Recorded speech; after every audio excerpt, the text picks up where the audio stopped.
Oi, pessoal. Estamos aqui para mais um episódio do podcast Fala Mais Sobre Isso. Hoje estou aqui junto com o Farley Valentim, meu companheiro aqui dessa jornada. Hoje a gente vai falar de medicação, medicalização e sofrimento humano.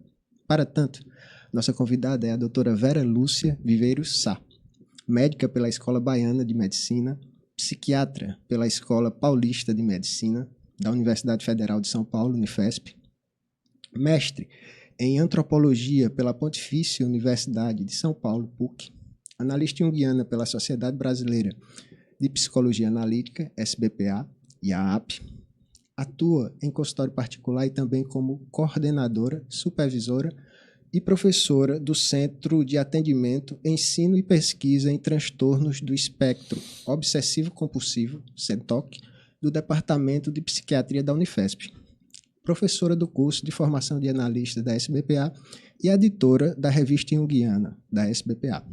Vamos lá, Farley? Olá, professora, muito grato por ter aceito o convite, muito bom ter você conosco aqui. Então eu queria começar um tema realmente bem importante, começar lhe perguntando como é que a gente diferencia a ideia de medicar e medicalizar. Como é que a gente pode entender essas duas ideias e qual a diferença entre elas? Inicialmente, boa tarde a todos. Obrigada pelo convite. É um prazer estar aqui com vocês. Enquanto nordestina, é sempre um prazer contribuir aí com as iniciativas que vêm do Nordeste, né? A gente retirar um pouco aí o foco do eixo Sudeste, eu acho que é uma coisa bastante importante para que a gente possa tornar esse país cada vez mais democrático com relação a conhecimentos e a ciência, né? Bom, a medicação, né, é a arte de utilizar substâncias para o tratamento de doenças do corpo, sejam elas quais forem, né? Pensando aí que a medicação é algo arquetípico, né? Ele existe aí desde o início da humanidade, das mais variadas formas, inicialmente, aí, empiricamente, a utilização de ervas e produtos achados na natureza para combater males do corpo e da mente, né? E, posteriormente, aí, com o advento da indústria farmacêutica, isso se torna um grande negócio mundial, né? Então, medicar é a arte de utilizar substâncias para debelar ou remediar, como o remédio diz, sofrimentos corporais, né? Medicalizar, segundo a definição que eu vi aqui, é o processo que transforma artificialmente, né, de problemas não médicos em questões médicas, né? Ou seja, seria esse transbordar da arte da medicação para o estilo de vida e formas comportamentais dentro da cultura atual, né? Ou seja, essa forma mais ampla e artificial, né, de se utilizar substâncias e conceitos, né, na determinação, né, do estilo de vida. Pois é. Como é que a gente poderia pensar uma relação desses conceitos com a ideia do sofrimento psicológico, professora?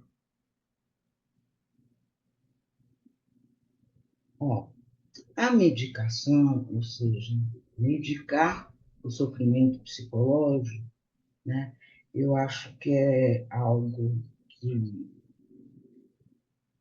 é uma arte, né? E para medicar bem qualquer tipo de alteração psíquica, a primeira coisa que você tem que fazer é um bom diagnóstico, né? Quem não sabe o que procura, não reconhece o que acha. Ou seja, poder ter um bom diagnóstico antes de qualquer coisa. né? Então, é uma arte, né? Uma arte aí bastante complexa, né? Que inclui não somente uma boa visão diagnóstica, mas também um bom conhecimento das substâncias disponíveis atualmente para se fazer uma medicação de sofrimento psíquico, alertando que alguns deles, né, a gente consegue efetivamente tratar. O que é isso? Ou seja, você medica uma determinada pessoa e, na sequência do tratamento, você tem a, a redução ou a extinção daquela patologia que você está medicando, né? Isso é tratar, né? E isso se estende não somente aos sofrimentos psíquicos, mas a todas as medicações de corpo. Ou seja, você tem uma doença inflamatória em orofaringe, em garganta, você lá medica com determinada substância e você tem extinção desse quadro patológico, né? Contudo, tanto na medicina dos transtornos psíquicos quanto dos transtornos orgânicos, a gente tem aquilo que não é tratável no sentido de extinção, ou seja, aquelas patologias nas quais se remedia, ou seja, se utiliza o remédio como forma de fazer controle daquela patologia. Isso acontece tanto na psique quanto no corpo. Exemplo, a diabetes é uma patologia que você consegue remediar, ou seja, você consegue fazer o controle dela com o uso constante de medicação, né? Diferente de uma dor de garganta, né? Pressão alta, quadros hipertensivos, você faz o controle através da medicação da patologia. Você não faz a extinção dela.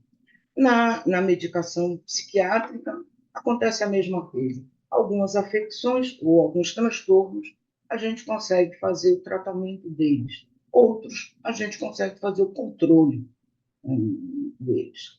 Então, tem esses aspectos que eu acho que são diferentes aí com relação ao uso medicamento. Assim, quando você fala em remediar, me passa a ideia de que, como no caso da diabetes, você vai tomar o remédio pelo resto da sua vida, Exato. né? Assim, me passa uma coisa de ser indeterminado, o remediar. Mas quando você fala em reverter, vamos dizer assim, me passa a ideia de que é um tempo determinado. Você vai tomar um certo medicamento por determinado tempo e vai ficar bom, vamos dizer assim. Vai ser curado, não Exato. sei qual é a palavra certa que a gente usa. Mas o que a gente percebe enquanto psicólogos é um eterno uso da medicação no sentido de remediar sempre. Ou seja, as pessoas parecem que tomam ou ficam tomando as medicações ad eterno. Como que você enxerga isso, professora? No campo ou seja, dos psicotrópicos, né? Ó, a prática da medicação, eu acho que ela passa aí bastante pela prática individual de cada profissional, né? Mas, sobretudo, também do transtorno ou da doença psiquiátrica que se está tratando, né? Alguns quadros se pode realmente tratar e depois não ter que retirar a medicação. Eu, particularmente, eu digo para todos os meus pacientes, o que já passou na minha mão, que assim, eu sou uma pessoa que adora tirar remédio. Fico feliz quando eu tiro o remédio. Por quê? Porque isso fala que a minha atuação conseguiu fazer com que aquele tratamento efetivamente tivesse esse contorno, né? E obtivesse esse objetivo, né? Contudo, tem casos e transtornos que a gente não consegue ter esse tipo de mesma eficácia, né? Alguns transtornos psiquiátricos, sabidamente, decorrem de alterações crônicas, e as quais necessitam de medicação por tempo prolongado. Tá? Então, assim, o que talvez você esteja falando, Harley, eu acho que aí é o aspecto que o Farney tinha levantado, né? Que é essa coisa de transformar artificialmente o que não é doença em doença. Né? Isso. E aí, efetivamente, se vê um prolongamento do tratamento medicamentoso indevidável. Né? Tem determinados quadros psíquicos que eles não são medicados. Né? Eles são muito melhor abordados, e aí, em qualquer guideline, em qualquer instrução ou protocolo de medicação, a gente vai ver lá que o tratamento ouro é psicoterapia, por exemplo. Né? Os transtornos de personalidade não são transtornos medicais, você não transforma a personalidade através da medicação. Né? Você trata sintomas desses transtornos através da medicação, mas você não trata os transtornos de personalidade com medicação. Então, eu acho que aí a gente tem que fazer uma diferenciação entre medicação bem feita e medicação mal feita. Eu costumo dizer que assim, o melhor jeito de provar para alguém que ele precisa de remédio a vida toda é fazer uma condução medicamentosa de uma forma inadequada. Pois é. Professora, eu queria aproveitar, já que você trouxe essa medicação mal feita e medicação bem feita, eu vou falar de uma coisa que acontece comigo, eu não sei se acontece com o Farley também, mas e que eu não quero lhe colocar em saia justa nenhuma. Mas, enfim, muitas vezes me chegam pacientes já medicados com psicotrópicos para fazer análise. E o processo vai andando e eu questiono qual foi o médico e eles normalmente não são psiquiatras que passaram os remédios. São outras especialidades da medicina que a pessoa vai ver alguma outra coisa e chega com um psicotrópico receitado.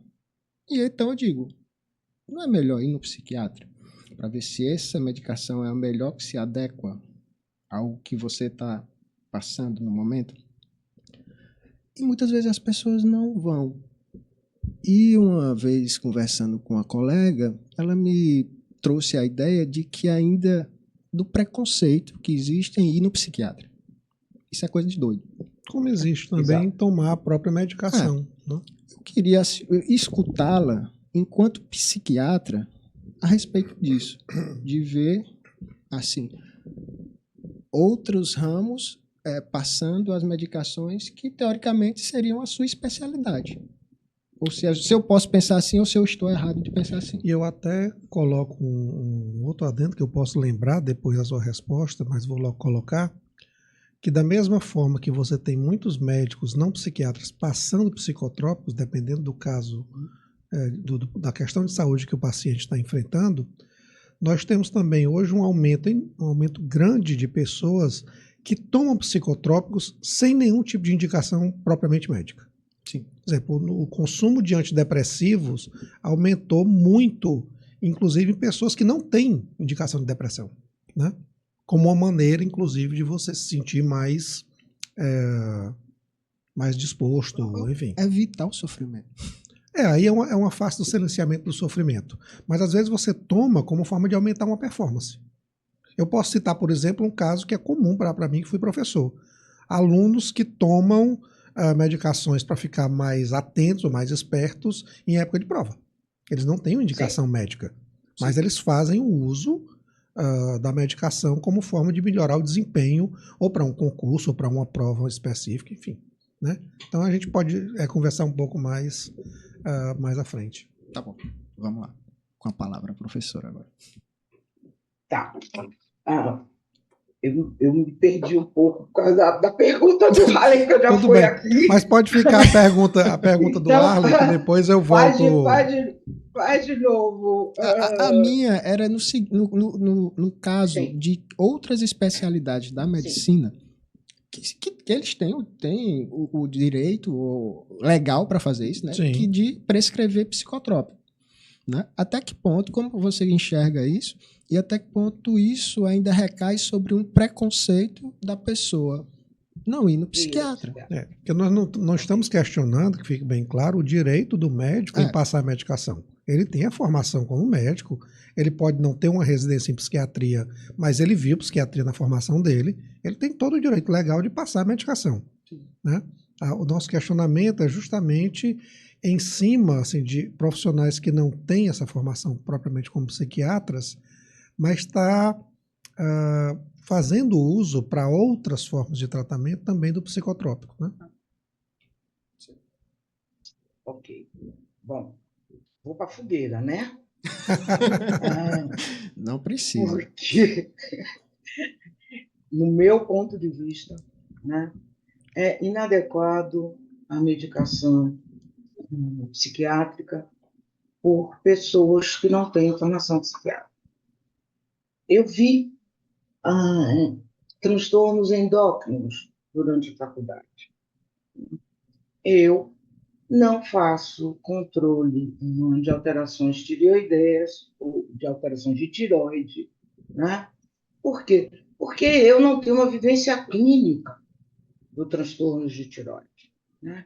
Porque, assim, para além de aprender como as substâncias funcionam, tem algo que é fundamental na prática medicamentosa, que é a vivência clínica a respeito do uso da substância. Por quê? Porque a substância ela é feita visando um determinado sintoma. E cada organismo funciona de uma forma diferente. Né? Então, a prática medicamentosa auxilia a gente em poder cada vez mais ir afinando essa arte. Né? Da mesma forma que, embora eu tenha visto ortopedia durante a faculdade, eu não faço redução de fratura. Né? Eu fiz parto durante algum tempo, durante a formação. Eu não me proponho a fazer um parto atualmente. Né?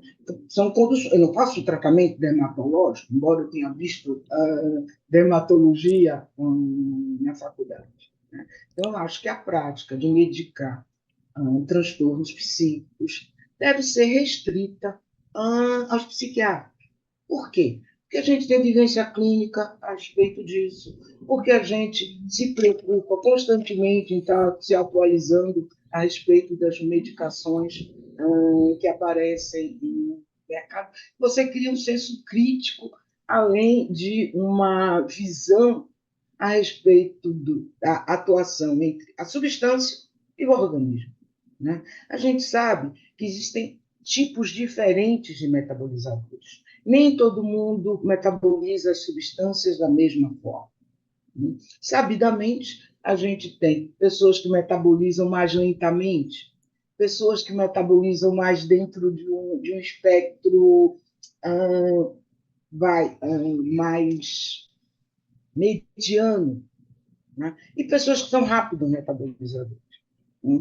A substância no corpo de cada uma dessas pessoas vai levar tempos diferentes de metabolizar, consequentemente, o tempo de resposta à medicação vai ser diferente e o resultado também diferente. Ou seja, para um rápido metabolizador, a dosagem de uma medicação pode ser X. Para um metabolizador lento, eu tenho de adequar a medicação à possibilidade dessa pessoa medicar. Para além disso, a gente não pode esquecer que qualquer substância, absolutamente qualquer substância, tem efeitos terapêuticos e tem efeitos colaterais. Né? E a gente precisa fazer o balanceio entre os efeitos terapêuticos e os efeitos colaterais.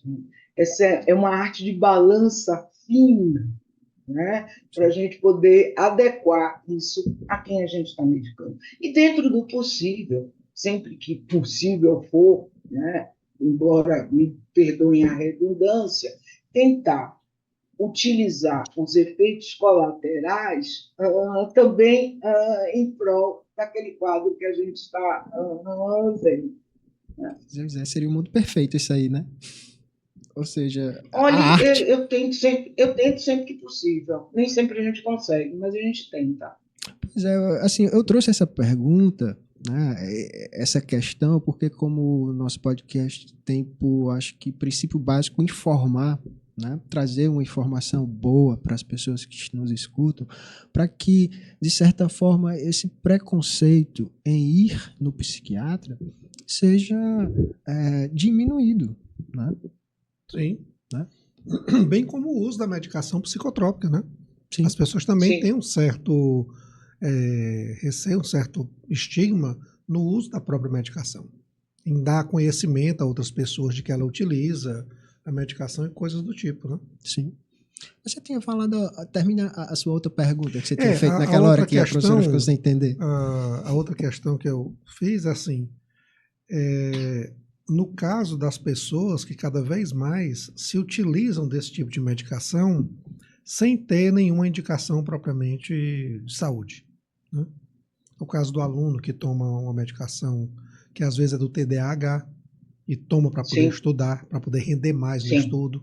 A pessoa que é o chamado concurseiro, que está estudando para um concurso, então ele consegue estudar mais horas dia, com maior atenção, com maior rendimento, e ele não tem o TDAH.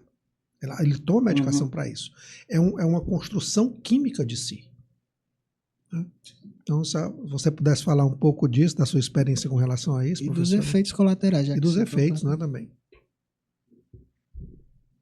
Aí, sim, eu acho que a gente está falando sobre medicalização, ou seja, sobre essa transformação artificial de aspectos da vida em aspectos médicos, né? Sim. E aí, esse é uma coisa complicada, né? Complicada. Porque a utilização de estimulantes para aumento de performance, a gente tem notícias, né, não somente aqui no Brasil, mas em várias outras partes do mundo, que está um pouco epidêmico, ainda mais aí na população jovem. Né? Ou seja, a tentativa de, via estímulo medicamentoso, se aumentar a performance psíquica. As medicações estimulantes promovem isso em todo mundo? Não, não promovem isso em todo mundo. É adequado para todo mundo? Não, não é adequado para todo mundo. Produz efeitos colaterais? Sim, produz. Então, eu acho que essa é uma prática, embora bastante difundida, danosa, e que a gente só vai saber as reais consequências disso daqui a algum tempo. Né? Que, infelizmente, é algo que a gente vê na cultura. Né? Utilização de substâncias de forma inadequada, e a gente só vai ver a consequência disso depois de um tempo. Aí se propagam os alertas e as notificações.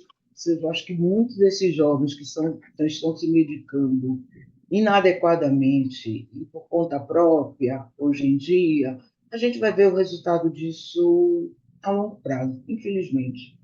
Né? E talvez daqui a algum tempo estejamos aqui discutindo sobre os efeitos nocivos que essa prática ocasionou. Né? Realmente é uma prática que pode trazer muitas consequências, mas eu acho que independente da utilização aí para uso em concurso, outras coisas. Eu acho que também o que o Halley tinha falado sobre o preconceito de aos médicos, psiquiatras, também faz com que muitas pessoas se automediquem inadequadamente. Né? Isso é uma coisa que a gente vê na prática cotidiana. Muitas pessoas que chegam para mim, eu tenho que fazer um ciclo educativo longo antes de medicar. Né?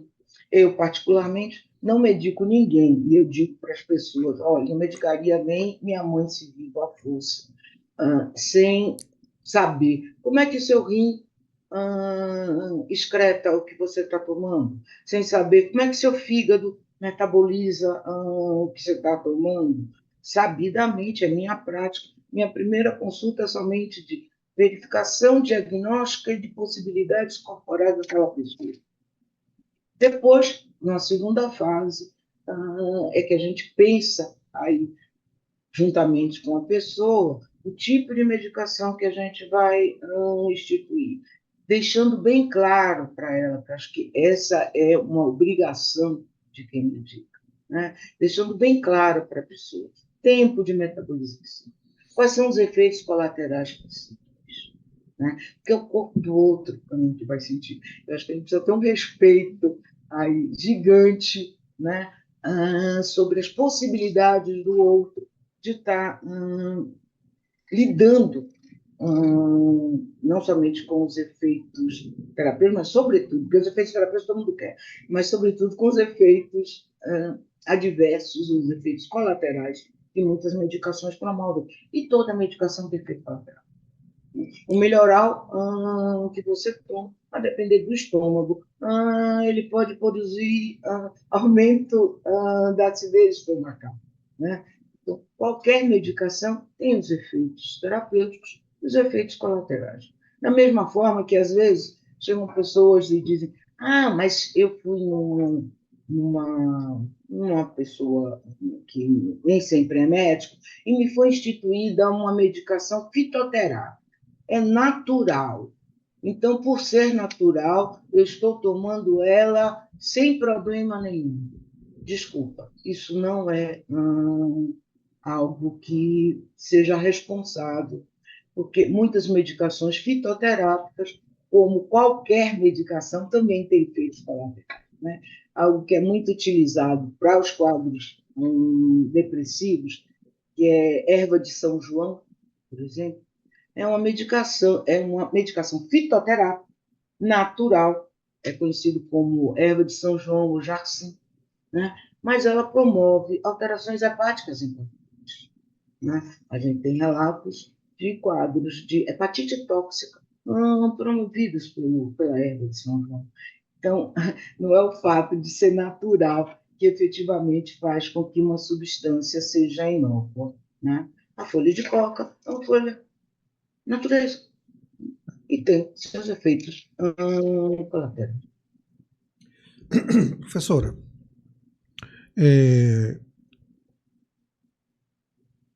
pensando na questão ainda da medicalização, nós temos, por exemplo, os manuais psiquiátricos, a nossa versão atual do DSM é o DSM-5, que é de 2013. Né? Nós temos o nosso primeiro manual, se eu não me engano, foi de 52, o DSM-1, e de lá para cá, nessas 5 versões, incluindo aí as suas revisões, né, nós temos aí mais ou menos foi triplicado o número de transtornos que fazem parte do manual. Hoje, se eu não me engano, são cerca de 450 transtornos tipificados no DSM. É claro que a ciência vai se ampliando, né? E naturalmente, com uma capacidade maior de diagnosticar, com conhecimento maior da ciência, da neurociência. O DSM-5, por exemplo, ele é muito apoiado na questão da neurociência. Isso foi bem colocado, inclusive pelo Instituto Nacional de Saúde Mental Americana, que é quem meio que financia a produção do DSM, embora a APA faça as pesquisas da produção do texto. Mas isso também não estaria, pode parecer uma pergunta meio óbvia, mas isso também não estaria ligado a uma questão de medicalização, ou seja, cada vez mais fatos que antes não eram considerados transtornos psiquiátricos passam a ser. Eu lhe digo isso porque eu me lembro que, a despeito do avanço científico, houve uma grande discussão, por exemplo, em cima da questão do que poderia ou não ser considerado patológico no luto. Né? Assim, quanto tempo a pessoa, entre aspas, teria direito a sofrer e ser considerada, novamente, entre aspas, normal, não patológico, né? Então, esse aumento do número de transtornos, o aumento do número de faces da existência humana dentro de um manual de psiquiatria, contribuiria também para uma visão mais medicalizante da vida?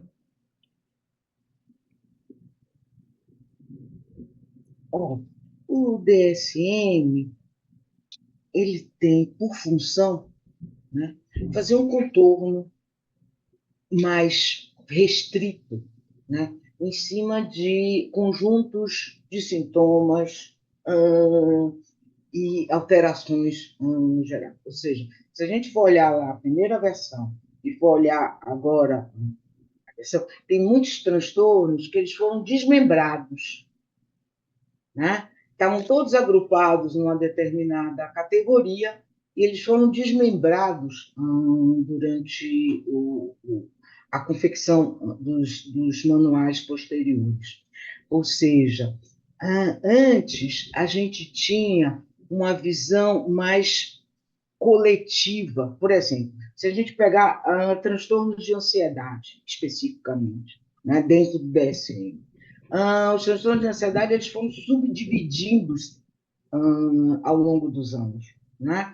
Uma coisa, um transtorno que eu trabalho aí cotidianamente, né? Que são os transtornos do espectro do TOC, os transtornos obsessivos compulsivos. No DSM-3, o TOC fazia parte dos transtornos de ansiedade.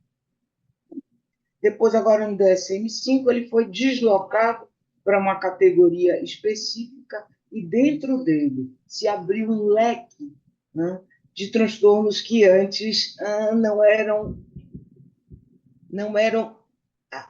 categorizados anteriormente, né?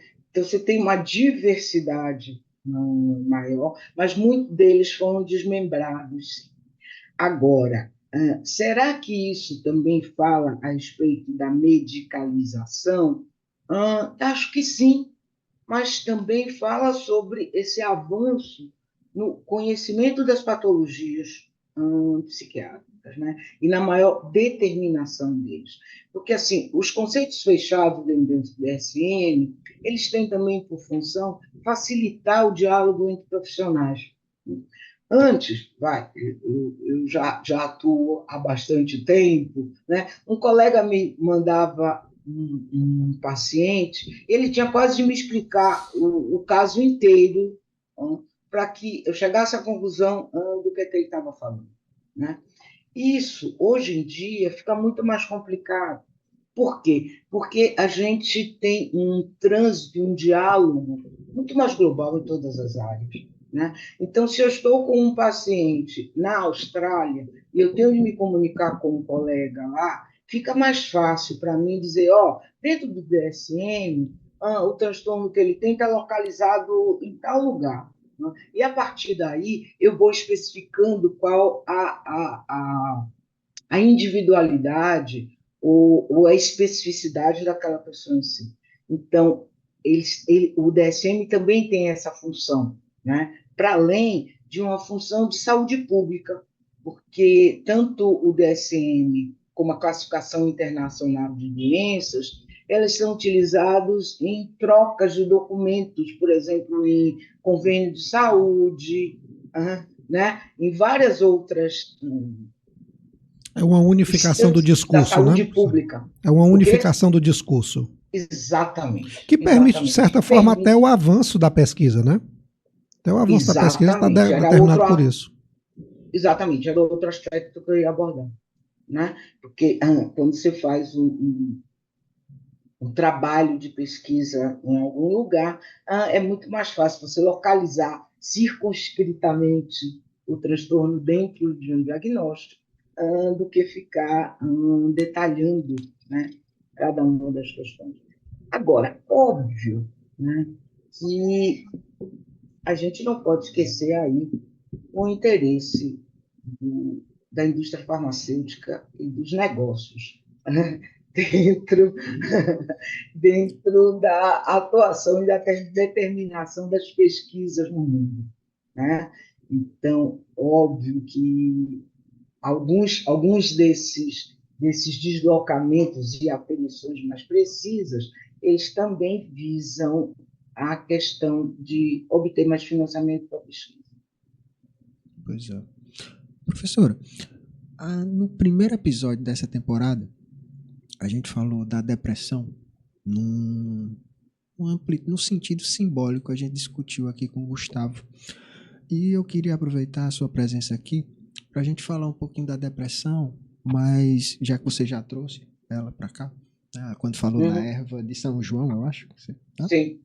Assim, da depressão no sentido fisiológico dela. Né? E o que me ocorre aqui é que como o nosso modo de vida, vou ver essa questão enquanto eu estava discutindo aqui, pode comprometer a nossa fisiologia, ou seja, o nosso cérebro, para trazer uma depressão, que eu não sei se o termo é esse, mas é depressão química. Eu não sei, se me corrija se o termo não for. Tá? Eu vou até procurar aqui o tópico que a gente conversou com o Gustavo sobre isso, porque foi uma matéria de jornal aqui do Ceará. Ah, pronto, é que você falou. Qual Gustavo? Barcelos? Sim, com o Gustavo Barcelos. A gente viu, Ah, eu queria trazer, se a senhora pudesse falar alguma coisa a respeito da depressão enquanto aparelho orgânico nosso. Como é que ela funciona, o que é que ela representa e como a gente pode tratá-la. Tá aqui, ó, professor, isso foi uma matéria de jornal aqui do Ceará, de janeiro desse ano, dizendo que Fortaleza é a capital do Nordeste com o maior número de diagnósticos de depressão. Uau! Né? Uau! Pois é, para a senhora ver, né? Bom, antes de qualquer coisa, vou dizer uma coisa que me aconteceu, né? Tem bastante tempo que eu não ia a Fortaleza, eu fui há uns 2 anos atrás, depois de, sei lá, de 10 anos, sem aparecer por aí.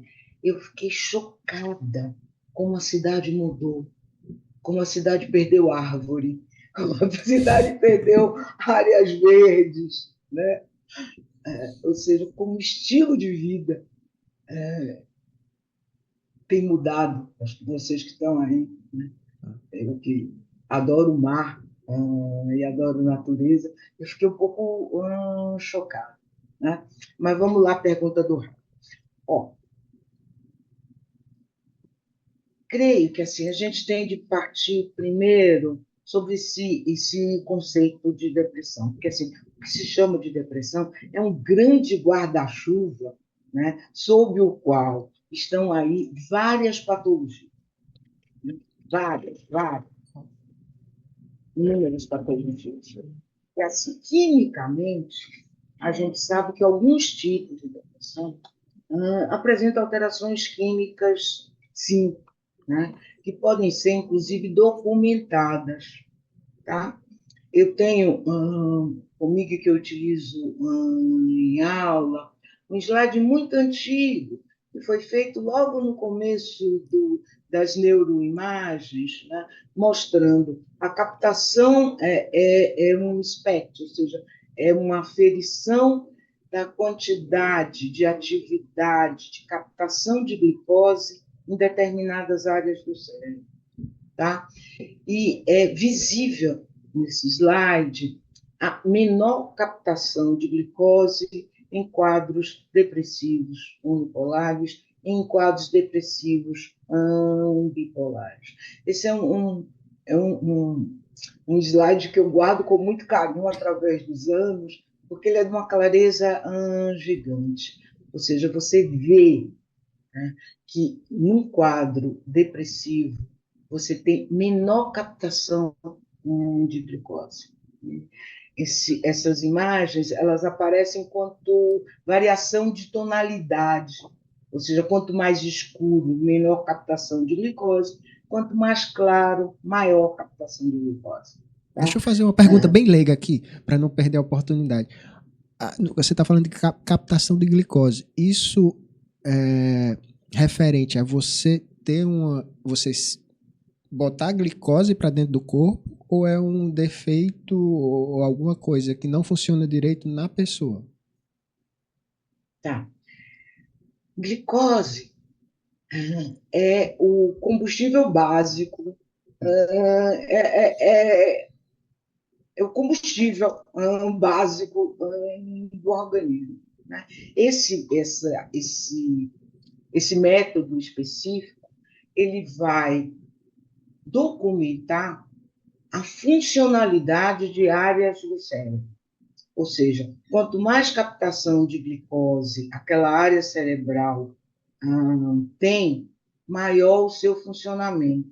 Ou seja, maior quantidade de energia, maior rapidez sináptica. Ok? Sim. Então, nesse slide que eu tenho, que é uma coisa bastante comum hoje na neurociência, a gente tem a possibilidade de fazer a documentação da captação funcional do cérebro em várias patologias. Você vê nesse slide a área de córtex, né? De córtex pré-frontal, que é a área de atividade cognitiva e mais racional do cérebro, bastante apagada nos quadros de depressão. Ou seja, menor funcionamento, menor condução energética, né? O que sintomatologicamente reflete no quadro clínico que a gente tem nos quadros orgânicos da depressão. Ou seja, aquela adinamia, aquela energia mais diminuída, aquela dificuldade de pensar, aquela qualidade de pensamentos mais arrastado, né? Isso é reflexo da diminuição da captação da energia naquele setor cerebral. Então, alguns quadros depressivos, sim, cursam com alterações químicas importantes no cérebro. Tá? E é para esses quadros que a medicação está indicada. Né? Porque aí você vai fazer uma regulação do quadro energético, da condução energética dentro dessas estruturas cerebrais. Dentro do arsenal medicamentoso de antidepressivo que a gente tem, e que vem crescendo nos últimos anos, quando eu me formei, a cartela ou a disponibilidade de medicação que a gente tinha era uma, hoje em dia isso se ampliou bastante, né? Então, dentro dessas medicações, você pode fazer regulação de neurotransmissores de vários tipos, a depender do tipo de medicação que você utiliza. Né? A gente tem medicações que vão aí sabidamente regular o fluxo serotoninérgico, né? Que são medicações que são utilizadas tanto nos quadros depressivos quanto em alguns quadros ansiosos. Você tem aquelas medicações que vão regular os neurotransmissores, tanto de serotonina, serotoninérgicos, quanto dopaminérgicos, quanto noradrenérgicos, ou seja, a possibilidade de fazer um bom diagnóstico, mas um bom conhecimento das especificidades medicamentosas é que faz com que a gente possa ter êxito aí na redução da sintomatologia dos quadros depressivos. Mas isso são os quadros que são medicáveis, né? Eu acho que um aspecto da medicalização atualmente é porque muitas depressões, e o Gustavo deve ter falado disso, não são quimicamente determinadas. Sim, Elas são determinadas por outras questões na vida. Né? A baixa energética pode acontecer por impedimento de aspectos psicológicos que estão em vigor na vida daquela pessoa naquele momento. E, às vezes, a medicação não vai trazer benefício nenhum para essa pessoa. Mas a gente também não pode esquecer de algo que eu acho que é o efeito placebo da medicação, né? Ou seja, o fato de alguém estar sendo medicado faz com que a pessoa se sinta melhor, e a gente vê quadros assim, você institui um remédio, depois de um tempo o remédio para de fazer efeito. Será que o efeito que realmente foi obtido foi um efeito terapêutico, um efeito em cima da atividade do medicado? Pois é. Então, nem todos os quadros de depressão são resolvíveis com medicação. E muitas pessoas que estão sendo medicadas estão sendo inadequadamente medicadas. Eu fiz aquela interrupção ali para falar quando você estava falando da glicose, desse nível de energia, porque eu me lembrei do que a gente estava falando até antes de começar aqui com o Farley, a respeito da alimentação. Né? Então eu Tá. posso imaginar que uma alimentação muito restritiva, hoje que a gente tem toda essa cultura de dietas e dietas e dietas de todo jeito, podem conduzir uma pessoa a um estado depressivo. Ó, depende, tá? Aí a restrição tem que ser muito severa mesmo, Sim. né? Que é algo que a gente vê, por exemplo, nos quadros de anorexia. Né? Ah, A restrição é tão severa que você tem objetivamente um quadro de diminuição energética do corpo como um todo. Né? sim. Mas a restrição tem que ser bastante séria. Dentro da cultura atual, a gente tem, em um organismo saudável, né, a possibilidade de transformar em energia corporal várias substâncias, não somente a glicose objetiva que se ingere. Sim. Mas aí, no caso, a gente poderia pensar também muito mais. Eu acho que foi uma coisa que você já falou um pouco antes. Estávamos comentando aqui. Pode ser muito mais também dessa restrição alimentar com um objetivo que a gente vê às vezes nas pessoas de se adequar, fazem dieta para se adequar a um determinado padrão social, um padrão de beleza, Estético, né? padrão estético, Sim. e o preço para se alcançar isso, né, às vezes pode levar também a esse processo psicopatológico. Quer dizer, Pode. não só na perspectiva física, mas também no estresse emocional por não estar adequado a. Exato. Né? É uma coisa que vem, que no caso viria antes da parte física, né? É. Exatamente. E Como aí, em falou. tempos, né, a gente tem vários estudos que mostram isso, em tempos de rede social, no qual a imagem é tão importante, se torna mais proeminente. Sim, sim. E esse aspecto, né, eu acho que traz muito aí para o título desse podcast, né, que é sofrimento. Como a sociedade atual, ou como a consciência coletiva da sociedade atual, lida com o sofrer. Né? O sofrer passou a ser algo não admissível, mas não admissível, né? Ou seja, sofrer, ter perdas e ficar triste com isso. Ou seja, aspectos não glamurosos da vida passaram a ser evitados, rejeitados e reprimidos.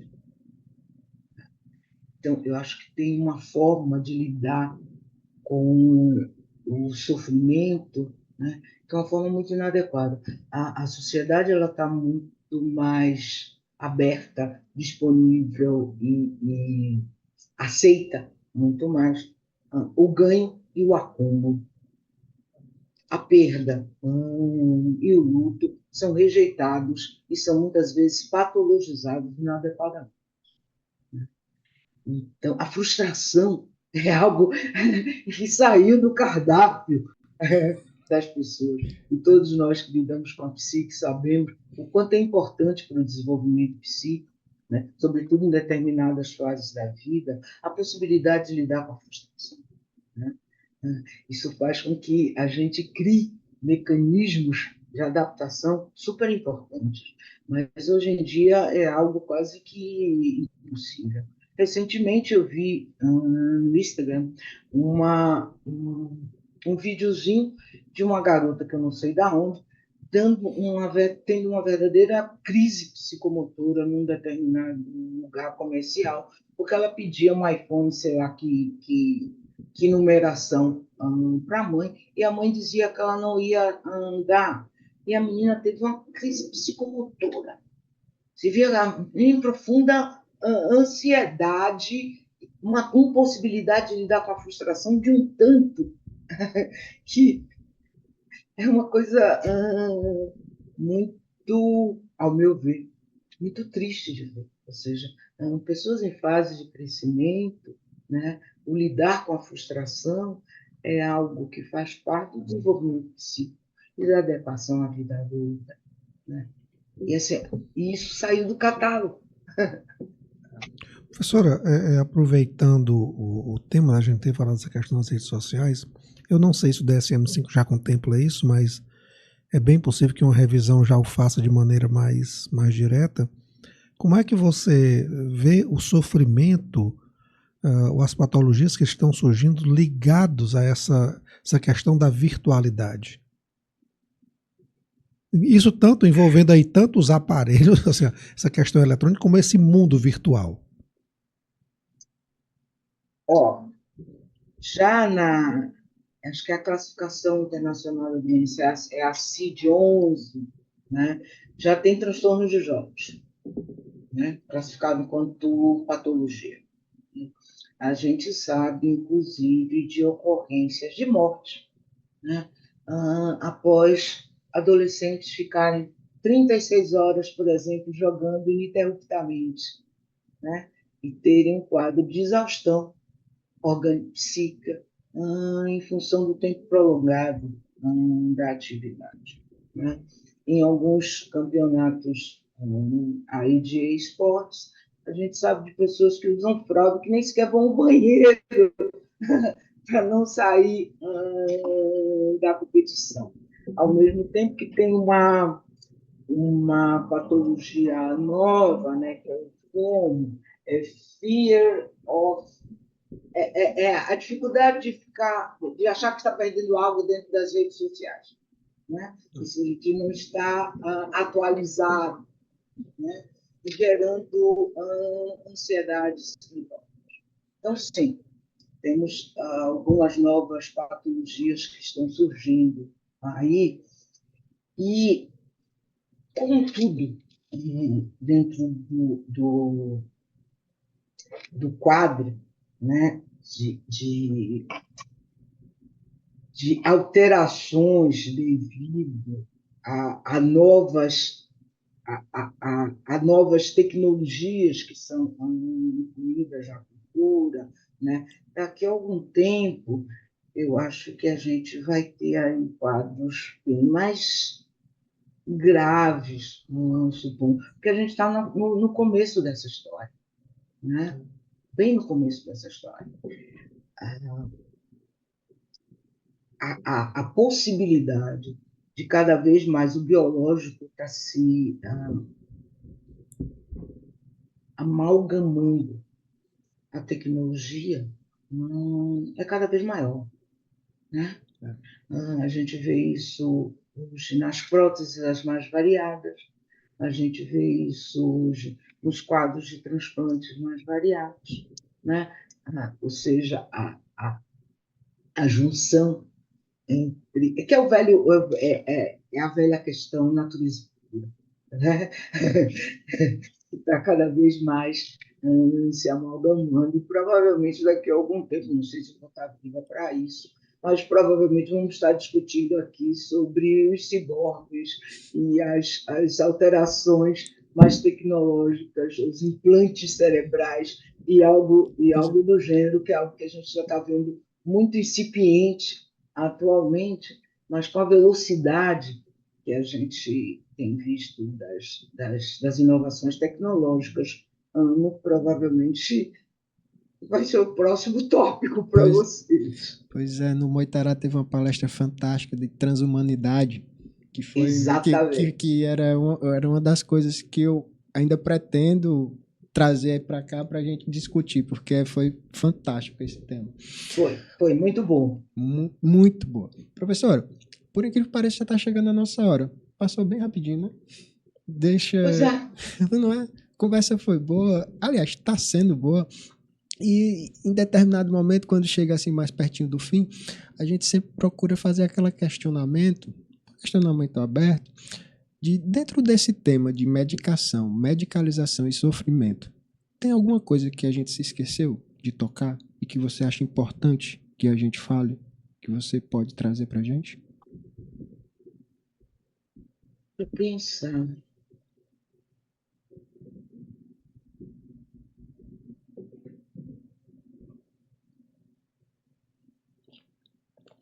tem algo que, a mim, particularmente, incomoda muito, né? Que são os modismos. Né? A mim incomoda muito. Ou seja, e dentro desse mundo de redes sociais, a gente tem visto isso muito. Né? De uma hora para outra, uma determinada medicação vira moda, ou um determinado comportamento vira moda, e todo mundo se engaja para estar atualizado e up-to-date no tema. Né? E isso faz com que eu acho que a gente fique com uma visão muito enviesada a respeito da possibilidade de medicação. Então, acho que para as pessoas que estão não somente sendo medicadas, mas também para os profissionais, né? Eu acho que é interessante sempre questionar o que está em moda, né? Para poder fazer uma discriminação, porque existem muitos interesses encobrindo os modismos de cada momento, né? Para que a gente possa fazer uma discriminação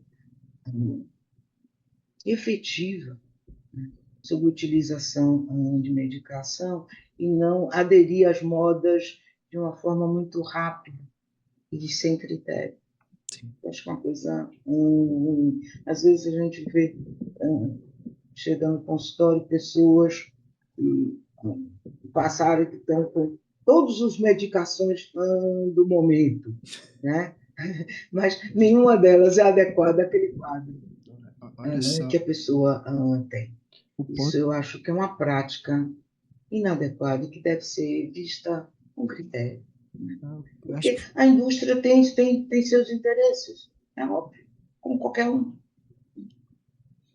Eu acho que é muito importante esse tema que você trouxe, essa frase sua, ou essa palavra, medicações do momento, é uma coisa para a gente pensar. E diagnósticos do momento, né? Também. Porque, por exemplo, no episódio sobre autismo, isso foi problematizado. Né? Até que ponto a gente tinha uma subnotificação e aí a capacidade de diagnosticar com mais precisão tornou possível que casos que antes não eram notados como autistas agora o fossem, mas o que é também uma popularização, como já se problematizou muito com o caso do TDAH. Né? Assim, pessoas que não eram médicos, professores, educadores, estava todo mundo diagnosticando TDAH.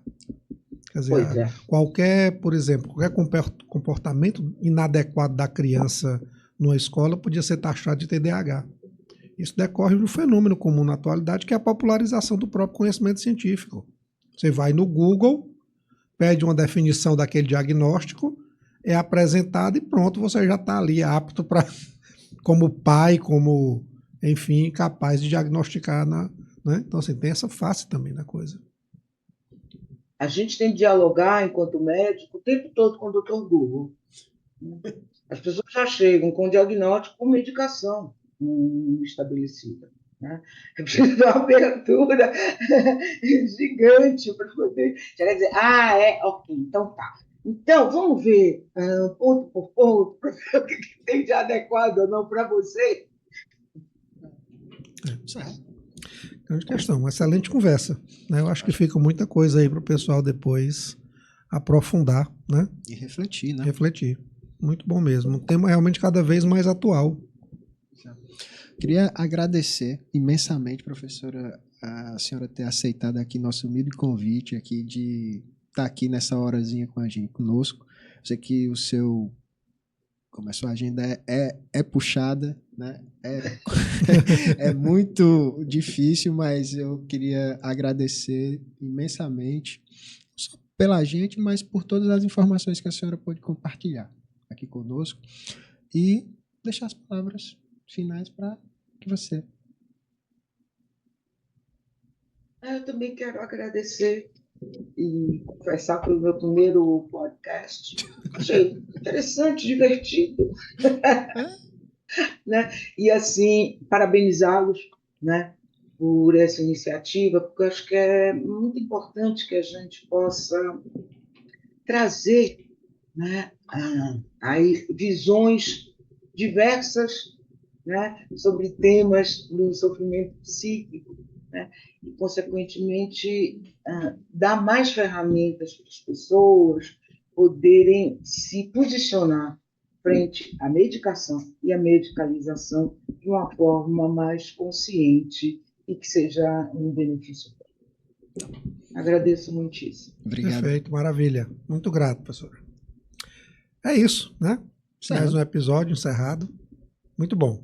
Tchau, tchau. Tchau, tchau, gente. Grande abraço.